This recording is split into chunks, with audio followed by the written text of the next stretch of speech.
Amém. Abram em 2 Timóteo, capítulo 3, versículo 16.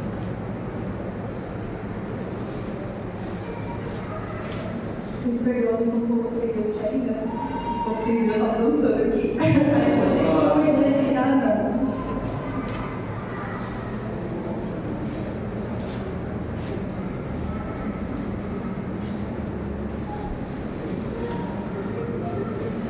Timóteo 3,16.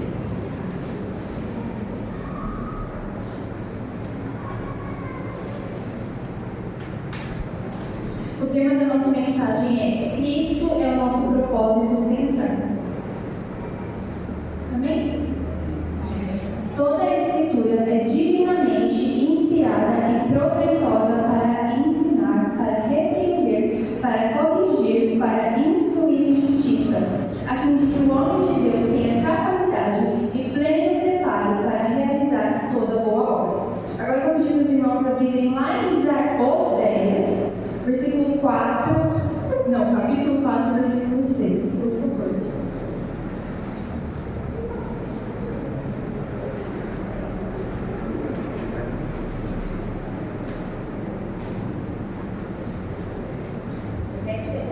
Oséias 4, versículo 6.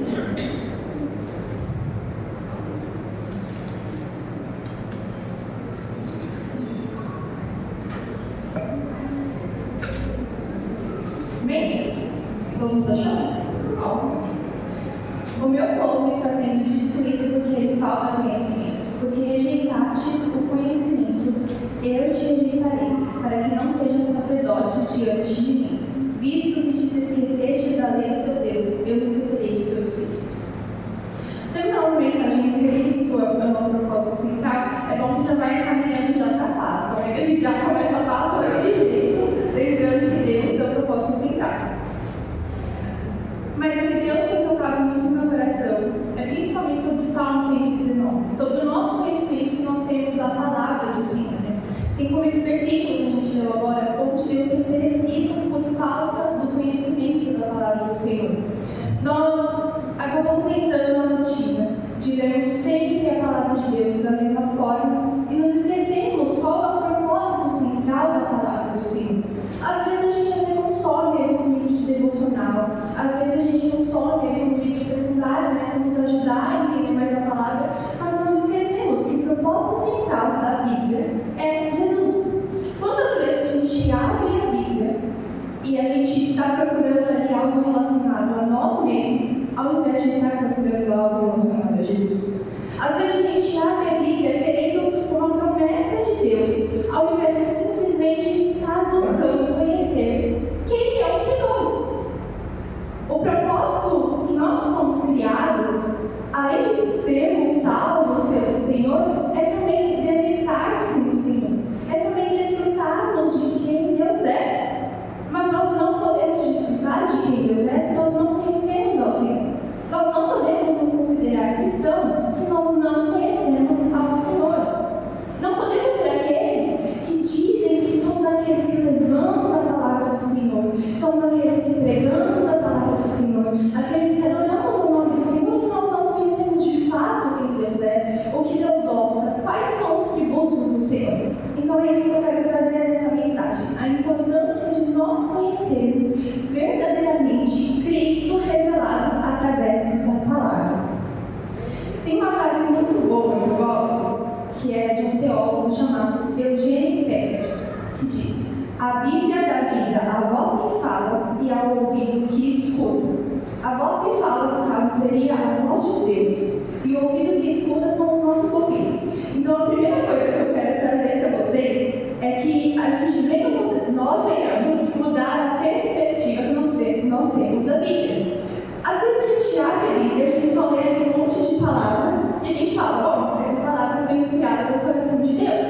Ou às vezes a gente abre, sei lá, em Coríntios e a gente fala: nossa, essa palavra é de Paulo falando ali para a igreja de Coríntios. Sim, isso é verdade, mas agora eu quero que a gente olhe com uma outra perspectiva. Eu quero que a gente olhe agora a palavra de Deus como Deus dizendo diretamente a mim e a você. Não é mais Paulo que está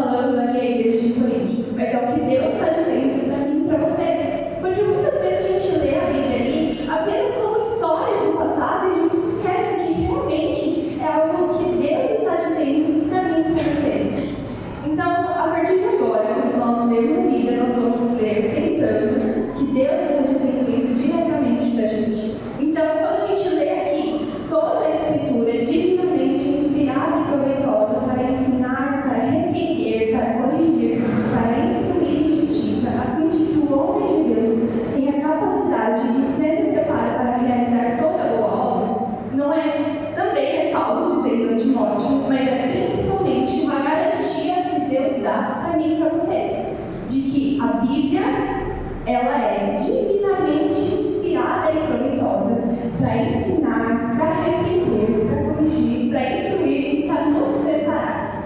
A Bíblia, ela é o nosso único manual da fé da Igreja Protestante. Ela é o único manual da fé. Então, tudo aquilo que nós precisamos está diretamente na palavra de Deus.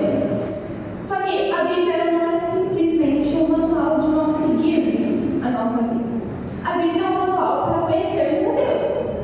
Então, quando a gente lê ali Deus entregando os 10 mandamentos, a gente não está lendo Deus dando um monte de regras para as pessoas seguirem sem necessidade nenhuma.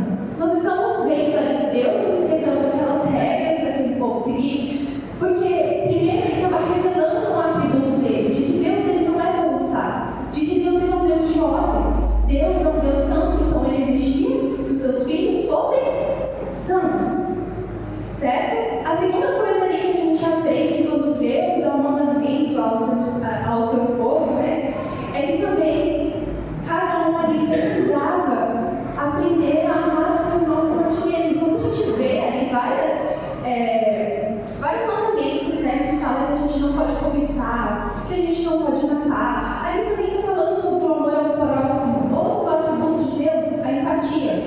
Então, quando a gente lê a Bíblia, quando a gente vai lendo essas histórias, a gente vai entendendo que Deus ele não está somente dando ali um monte de coisa sem sentido. Pelo contrário, quando nós lemos a Bíblia, nós precisamos aprender que o que nós estamos lendo ali não são só palavras, mas são Deus se manifestando através de seus atributos ao seu povo, através de situações.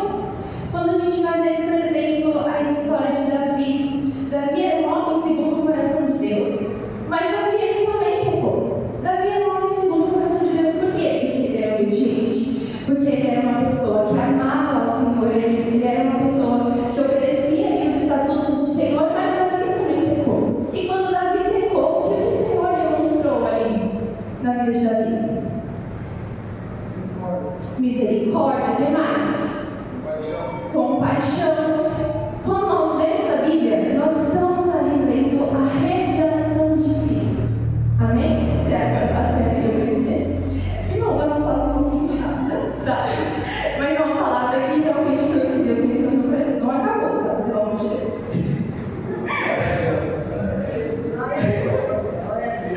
Vamos ler lá, Gálatas, capítulo 1, versículo 8 a 9. Minha cabeça está confundindo as palavras de versículo no capítulo. Aí, ao invés de falar capítulo, eu falo versículo, mas está certo. É Gálatas 1.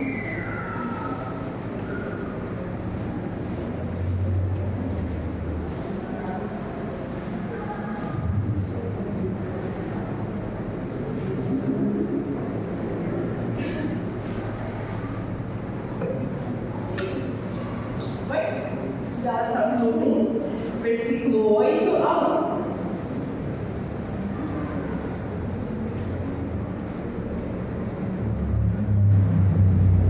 A palavra de Deus, inclusive, é algo tão importante que o Senhor preza tanto, porque revela realmente quem o Senhor é, que Ele condena aqueles que distorcem a sua palavra, assim como diz Gálatas. Mas ainda que nós, ou mesmo um anjo do céu, nos pregue um evangelho diferente do que já nos pregamos, seja maldito. Conforme disse antes, digo outra vez: se alguém nos pregar um evangelho diferente daquele que já recebestes, seja maldito. E é por isso que nós temos que ter esse zelo realmente de conhecer a palavra do Senhor. Porque a palavra do Senhor é a base sólida que nós temos de quem Deus verdadeiramente é.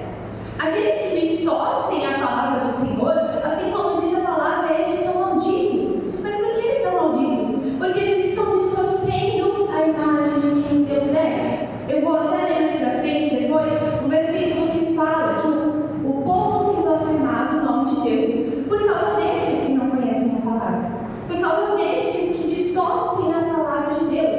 E é por isso que é tão importante o conhecimento da Bíblia. A Bíblia não é só importante para sabermos o que nós devemos fazer, para sabermos como agir, mas sabermos o porquê de agirmos de tal maneira. Não tem como eu falar para vocês que vocês, tipo assim, não podem pecar, porque assim, não podem pecar é muito alto, né? Deixa eu pensar em pecado mais.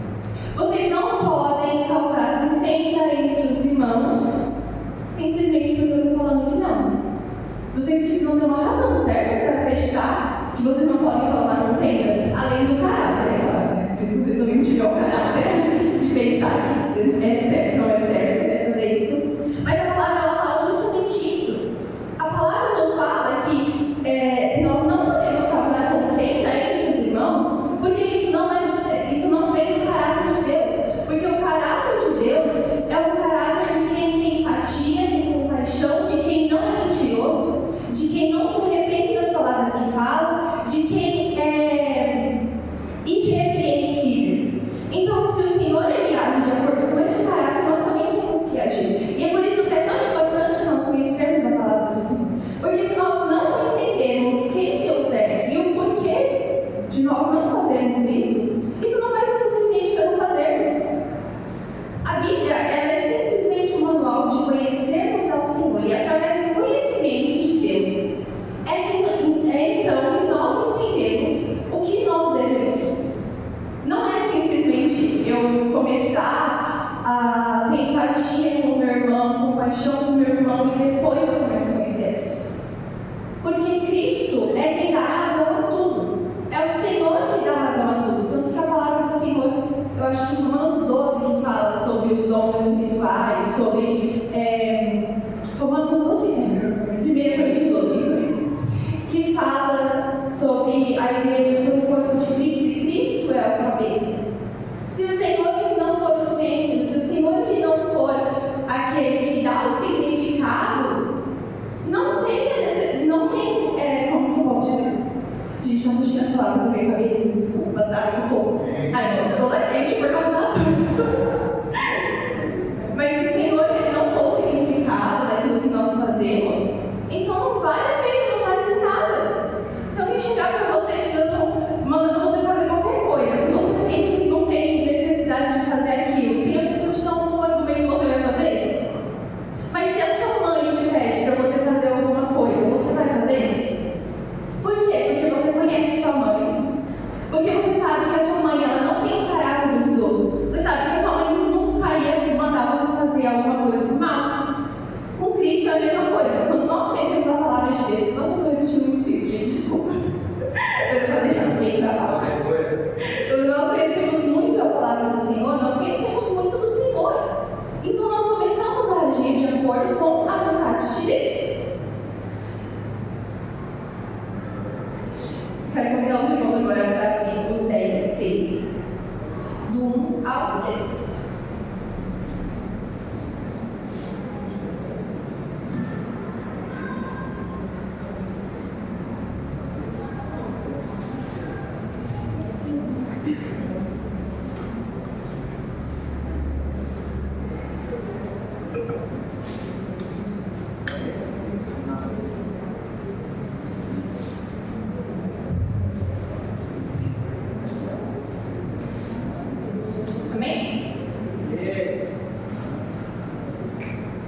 Esse capítulo é bem famoso por causa da música.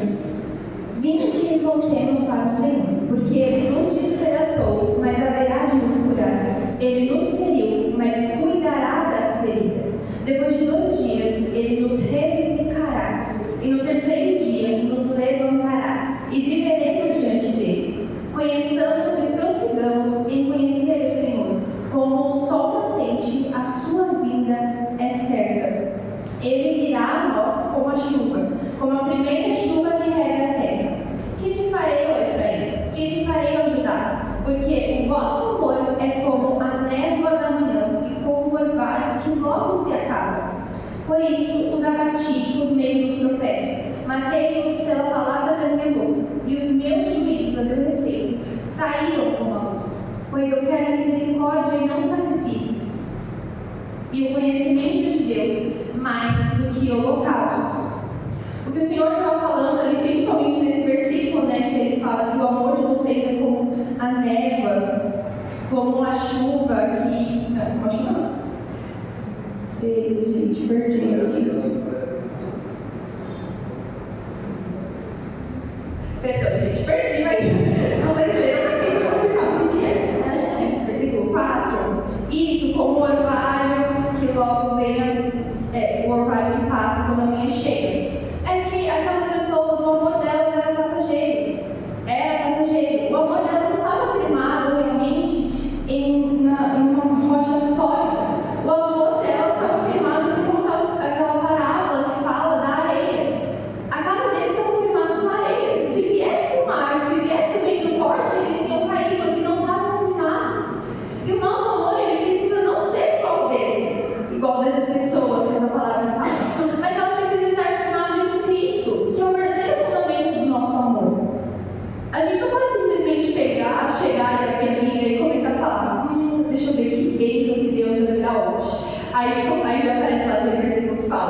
ou porque você é muito próximo do seu chefe, ou porque de repente você é muito próximo do diretor da sua escola. Será que realmente nós gostamos de pessoas assim? Eu gosto, não sei vocês, deve ter que ver cada um aí. Mas com o Senhor é da mesma forma. O Senhor nos ama, isso é óbvio. O amor do Senhor não depende daquilo que nós fazemos, porque isso é outra característica, outro atributo do Senhor. O Senhor não depende daquilo que nós fazemos. Inclusive a palavra do Senhor fala que pode passar anos, nada pode mudar. Gente, está tudo perdendo na minha cabeça, meu Deus.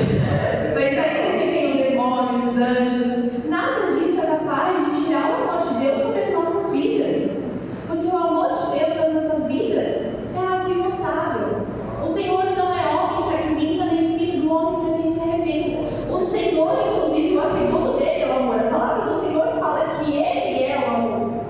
Então, isso é incapaz de acontecer, Deus parar de nos amar. Isso nunca vai acontecer, porque a palavra do Senhor nos garante isso. Mas o nosso amor por Deus, será que ele tem sido baseado no meio das circunstâncias? Ou será que o nosso amor por Deus tem sido baseado em quem Ele é?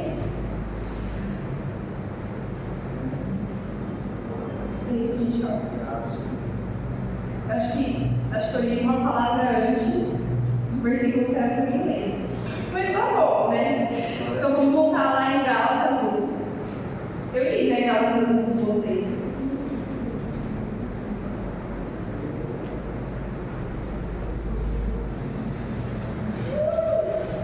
Gálatas 1, versículo 8 ao 9 de novo.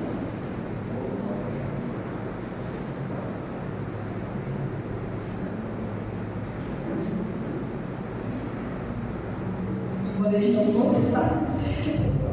Mas ainda que nós, ou mesmo o anjo dos céus, nos pregue um evangelho diferente do que já nós pregamos, que este seja maldito, conforme disse antes, digo outra vez, se alguém nos pregar um evangelho diferente daquele que já recebestes, que este seja maldito.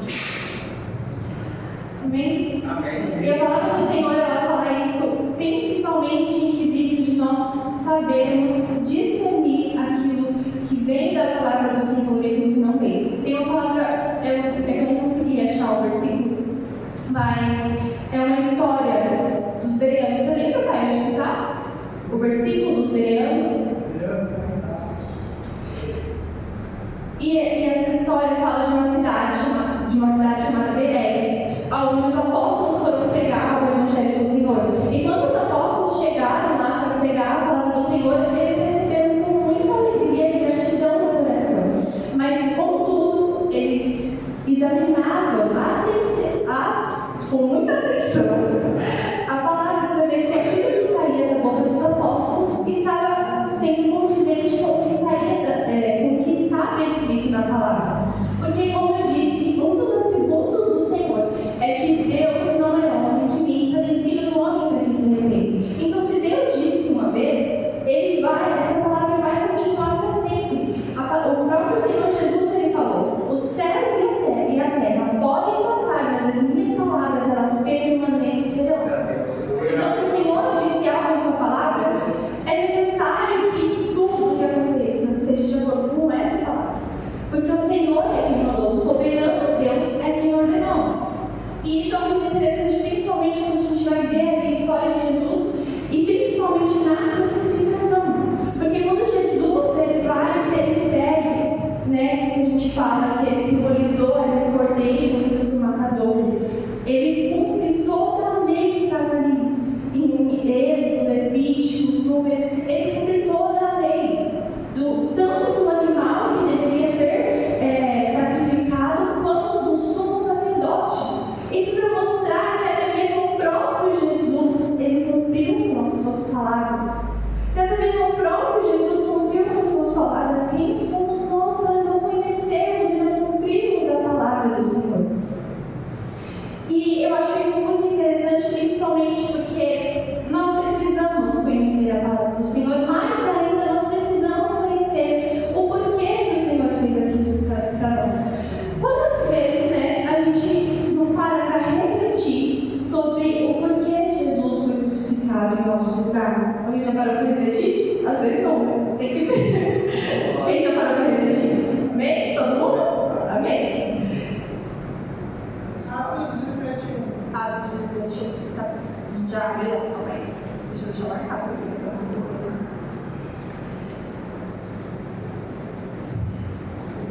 E teve uma vez que eu vi um vídeo, eu acho, de um moço, que inclusive foi o ator que fez o Agostinho Carrara, né, em Igreja de Família, e ele estava falando que, na visão dele, ele achava que a Bíblia ela deveria ser reescrita, porque os cristãos dão muita ênfase na morte de Jesus, ao invés de dar ênfase na vida de Jesus. E aí o apresentador pergunta para ele, né, como que você chegou a essa conclusão? E ele fala que ele chegou a essa conclusão porque todos os cristãos que ele parava na rua e perguntava sobre isso, nenhum deles sabia responder o porquê Cristo teve que morrer na cruz e o porquê que nós dávamos tanta ênfase na crucificação de Jesus. E isso mostra, né, principalmente, isso faz associação com o que está escrito lá em Oséias 4:6.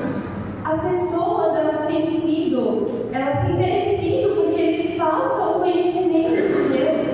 Quantas igrejas elas estão procurando mais sacrifícios ao invés de conhecer ao Senhor verdadeiramente? Quantas pessoas, na verdade, têm buscado mais fazer a lei para ser salvas, para receberem bênçãos, ao invés de conhecer verdadeiramente ao Senhor? E aquilo me fez parar e pensar: será que eu realmente sei defender o nome do Senhor? Será que realmente eu tenho sólido no meu coração o que eu acredito? Ou será que se alguém vier parar e me perguntar isso, será que a minha fé ela vai ser balanceada? Será que vai ficar balançada a minha fé? E aquilo me fez refletir muito, porque muitas vezes nós escutamos as pessoas falando, nós escutamos pregadores ensinando, nós escutamos teólogos grandes falando sobre, louvores falando sobre, mas a gente simplesmente, quando a gente vai defender essa tese, a gente usa o que a pessoa fala e não o que a Bíblia está falando. Será que a gente tem consumido mais pregadores do que a palavra do Senhor? Não que consumir pregadores está errado, porque senão a gente teria pregador, né? De novo aqui, ia ser contraditório. Mas consumir a palavra do Senhor precisa ser em primeiro lugar. Eu vi uma metáfora, né? Mas é tipo assim, era como se fosse uma comparação, que a gente tem que ter, né, a nossa alimentação todo dia, né? O arroz, feijão, carboidrato, as coisas básicas que a gente tem que ter todos os dias, mas às vezes no final de semana a gente acaba comendo um hambúrguer, a gente acaba comendo um sorvete, alguma coisa, né? Mas a nossa alimentação básica ela tem que estar ali sempre, certo? Estou certo, agora? Acabou dando função de educação física. E com a Bíblia é exatamente assim. O nosso devocional ele não pode ser baseado em livros devocionais, por exemplo. O nosso devocional ele não pode ser baseado em um livro que um teólogo criou só. É claro que a gente pode usar isso para complementar o nosso devocional, inclusive é muito importante, porque até ajuda a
ler lá em Hebreus 4, do versículo 12 ao 13.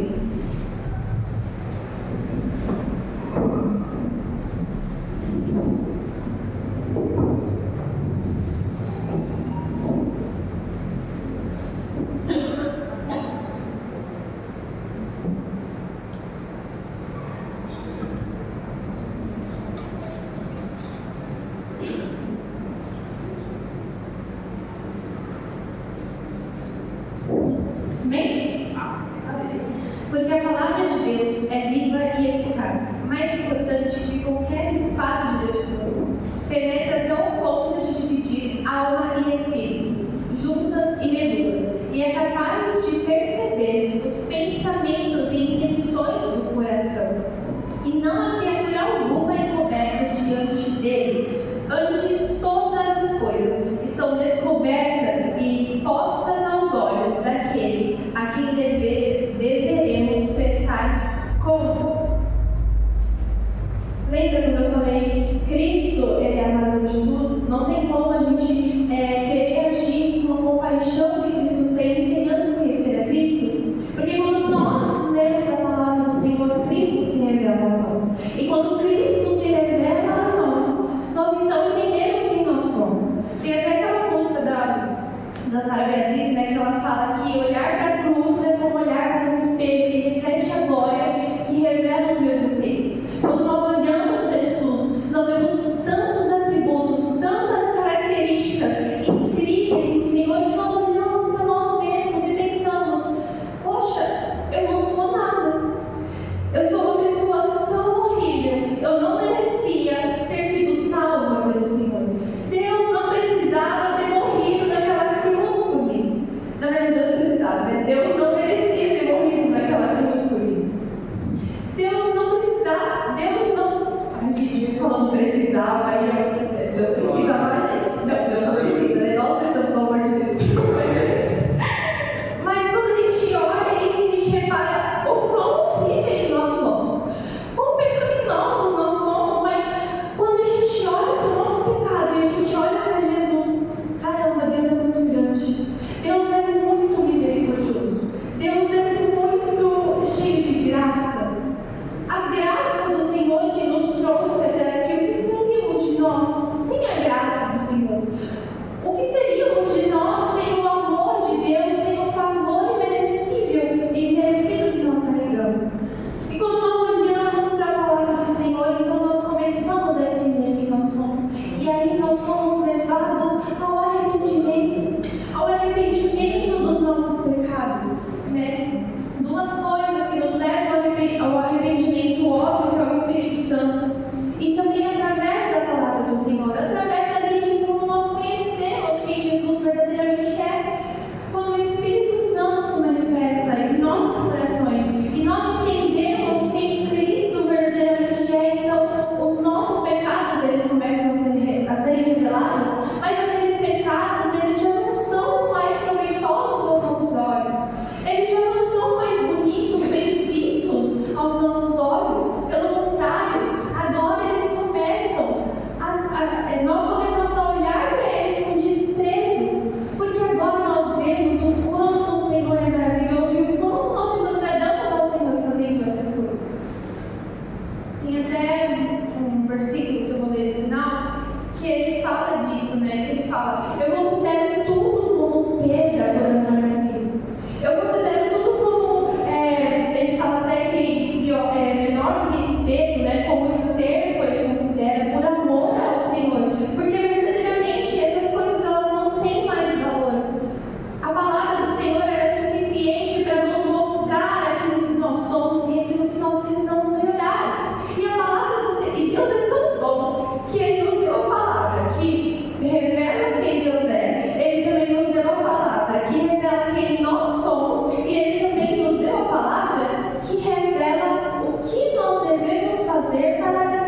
Bíblia é um livro histórico, um livro que tem veracidade.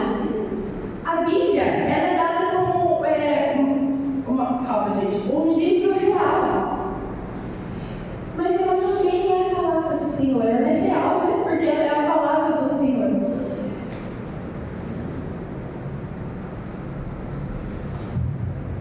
Amém. Então, quando nós lemos a palavra do Senhor, mais nós entendemos o Senhor, mais nós conhecemos o Senhor. E o último tópico que eu queria falar é que a palavra do Senhor também é necessária para que tenhamos uma base sólida. Como assim uma base sólida? Nós temos experiências pessoais com o Senhor, e isso é importante, é muito importante que tenhamos a nossa própria experiência com o Senhor. Todos nós temos uma história de como nós encontramos o Senhor, certo? De como nós fomos encontrados pelo Senhor. Talvez a gente tenha uma história, um testemunho de como o Senhor nos curou, mas mais do que isso, a palavra do Senhor é a nossa base sólida. Nós não podemos apenas viver de experiências pessoais, nós também precisamos viver de experiências sólidas, porque experiências sólidas não, né? Da base sólida que é a palavra do Senhor. Porque além da gente ter a base sólida, nós também conseguimos distinguir quando essas experiências elas vêm do Senhor e quando elas não vêm do Senhor. Porque experiência pessoal, ela não é o suficiente só para você testemunhar para as pessoas.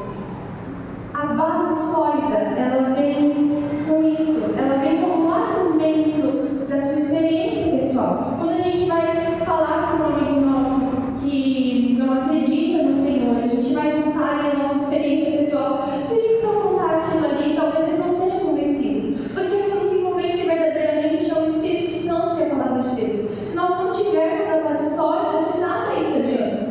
Eu, por exemplo, tenho um amigo bandista que ele tem várias experiências pessoais, só que ele não tem uma base sólida. Talvez a fé dele, quando for mais pra frente, talvez ele não acredite mais naquilo, porque ele não tem uma base sólida, ele não tem uma base firmada. Mas nós temos uma base firmada, que é o Senhor. As nossas experiências pessoais, elas começam a ter sentido quando nós conhecemos a palavra, quando nós conhecemos a Deus. Imagina a gente ter um encontro verdadeiro com o Senhor e a gente só ter aquilo ali pro resto das nossas vidas. A gente não buscar conhecer mais sobre o Senhor, a gente não buscar conhecer sobre aquele que nos encontrou. Do que isso vai adiantar? Se nós não tivermos a palavra sólida do Senhor, de nada adianta. E eu quero fechar em Filipenses, capítulo 3, versículo 2, e a gente vai até o 16.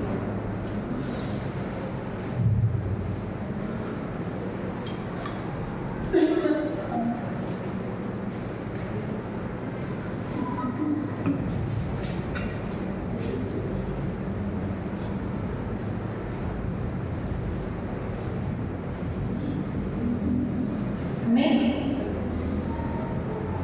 Tomai cuidado com esses cães, cuidado com os maus obreiros, cuidado com a falsa circuncisão, porque nós é que somos a circuncisão. Nós, os que servimos a Deus em espírito e nos orgulhamos em Cristo Jesus, e não confiamos na carne. Se bem que eu poderia até mesmo confiar na carne, se alguém pensa que pode confiar na carne muito mais que eu. Muito mais que eu, circuncidado no 8º dia, da descendência de Israel, da tribo de Benjamim, hebreu de hebreus, quanto à lei, hebreu de hebreus, quanto à lei, fui fariseu, quanto ao zelo, persegui a igreja, quanto à justiça que há na lei, eu era irrepreensível. Então, quando a gente olha aqui, Paulo ele tá dando um resumão da história dele, né? Mas ele está dando principalmente aqui, ó. Quanto à lei, fui fariseu. Então, quanto à lei de Moisés, Paulo era grande nas sinagogas. Paulo tinha um nome conhecido nas sinagogas. Ele conhecia da palavra de Deus. Ele conhecia ele da Torá. Ele sabia, porque ele era grande dentro das sinagogas. Mas ele não conhecia a Deus. Ele falou aqui, quanto à lei, eu fui fariseu. Quanto ao zelo, eu persegui a igreja. Então, Paulo ele perseguia porque era aquilo que ele acreditava, porque ele não conhecia a Deus. Ele queria zelar pelo nome da igreja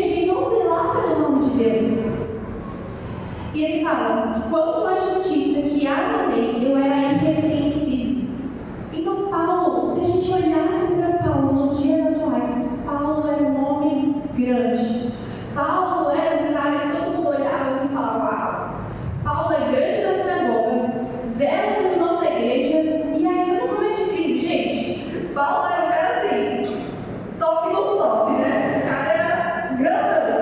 Mas olha aqui o que Paulo fala: mas o que para mim era lucro, passei a considerar vida, por amor de Cristo. Então Paulo ele não ligava mais para o título que ele tinha dentro da sinagoga. Paulo ele não ligava mais porque achava se ele era criminoso ou não. Paulo não ligava mais se ele zelava pelo nome das sinagogas ou não, porque Paulo agora amava Cristo. Paulo conheceu a verdadeira razão, Paulo conheceu a Cristo, a Jesus, e ele continua: sim, de fato também considero todas as coisas como perda, comparada com a superioridade do conhecimento de Cristo Jesus. Ele não está falando que ele considera todas as coisas como perda porque ele ganha bênçãos, ele não está falando que ele considera todas as coisas como perda porque ele foi salvo, mas ele está falando que ele considera todas as coisas como perda porque ele cada vez mais conhece ao Senhor Jesus, meu Senhor, pelo qual perdi todas essas coisas, e eu as considero como esterco para que possa ganhar a Cristo e ser achado nele. A vida de Paulo agora já não era mais baseada naquilo que ele ganhava, já não era mais baseada no título que ele tinha, embora Paulo ele seja conhecido como um dos maiores apóstolos da Bíblia. Mas ele não ligava mais para esses títulos que ele tinha, porque ele agora amava o Senhor e a única coisa que importava na vida de Paulo era conhecer a Cristo e ser achado nele. Era a única coisa que importava na vida de Paulo. Paulo não ligava mais para o que as pessoas achavam dele, porque você imaginou Paulo, um cara que perseguia a igreja, que perseguia as pessoas que falavam o nome de Jesus. Aí Paulo, um dia, depois da conversão dele, chega dentro de um lugar onde eles não falavam Jesus. Imagina o desespero daquelas pessoas. Imagina o que aquelas pessoas estavam pensando de Paulo. Paulo, um cara que era temido pelos cristãos, agora estava no meio deles. As pessoas provavelmente não queriam chegar perto de Paulo. As pessoas tinham medo de Paulo. Mas Paulo não se importava com isso, porque agora Paulo só tinha um prazer na vida dele, que era conhecer a Cristo e ser achado nele. Não tendo por minha a justiça que procede da lei, mas sim que procede da fé em Cristo, a saber, a justiça que vem de Deus pela fé, para conhecer Cristo e o poder da sua ressurreição e a participação dos seus sofrimentos, identificando-me com Ele na sua morte, para que de algum modo eu consiga chegar à ressurreição dos mortos. Agora eu quero que a gente vá lá para o versículo 2, no capítulo 2, que a gente lê, e a gente começa a ler a partir do versículo 5. É na página seguinte.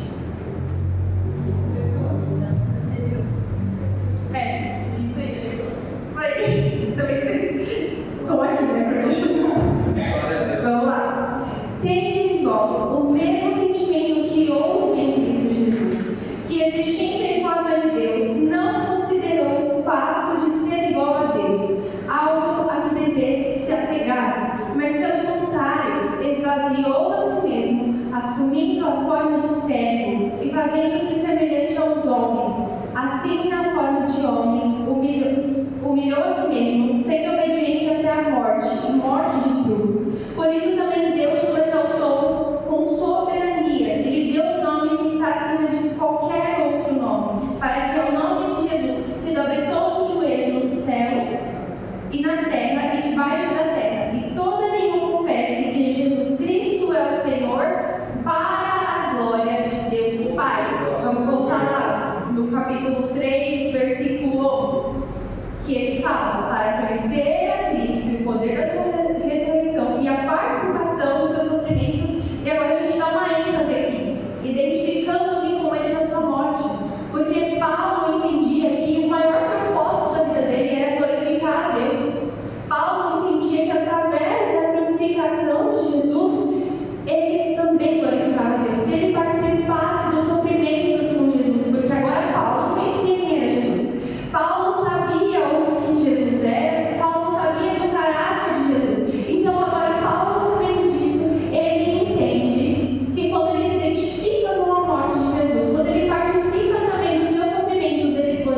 glorificar a Deus. E aí ele dá uma ênfase aqui depois, para ver se de algum modo consigo chegar à ressurreição dos mortos. Paulo fala, eu vou fazer tudo isso, porque eu amo ao Senhor. Mas vai que de bênção, né, o Senhor me dá ali uma ressurreição dos mortos também. Paulo não tinha isso ali como o objetivo central da vida dele ser salvo, mas o objetivo central da vida dele era glorificar o Senhor. E isso que mais me chama a atenção na vida de Paulo, porque Paulo ele tinha entendido que não importa quantas coisas acontecessem na vida dele, nada tinha mais valor do que o Senhor. Não tinha nada mais valoroso do que conhecer ao Senhor. Nada era mais valoroso, nada tinha mais valor do que conhecer ao Senhor. E ele fala, não que eu já tenha alcançado ou que eu seja perfeito, mas eu vou prosseguindo, procurando alcançar aquilo que também fui alcançado por Jesus.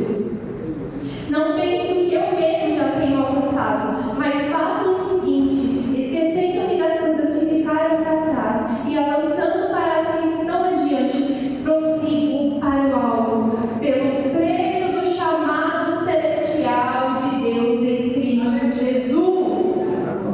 O prêmio é Cristo Jesus. O prêmio que nós temos é receber ao Senhor. O nosso ponto final não é a salvação. O nosso ponto final é conhecer e receber ao Senhor. Esse é o nosso ponto, essa é a nossa linha de chegada, a linha onde nós precisamos gastar nossas vidas para conquistar. É conhecer ao Senhor verdadeiramente. Porque uma salvação sem conhecer o seu Salvador é inútil. Se nós quisermos ser salvos sem conhecermos a Cristo verdadeiramente, não existe razão naquilo que nós fazemos. A única razão das nossas vidas precisa ser conhecer ao Senhor. Amém? Eu até deixei aqui uma frase que eu li enquanto estava estudando sobre isso, que fala: o fim supremo e principal do homem é glorificar a Deus e conhecer para sempre. Amém. É isso que eu quero deixar. Eu espero que vocês tenham entendido a palavra e que isso faça fruto no coração de vocês. Amém. Eu queria orar rapidinho. Pode ficar sentado, vocês sabem, né?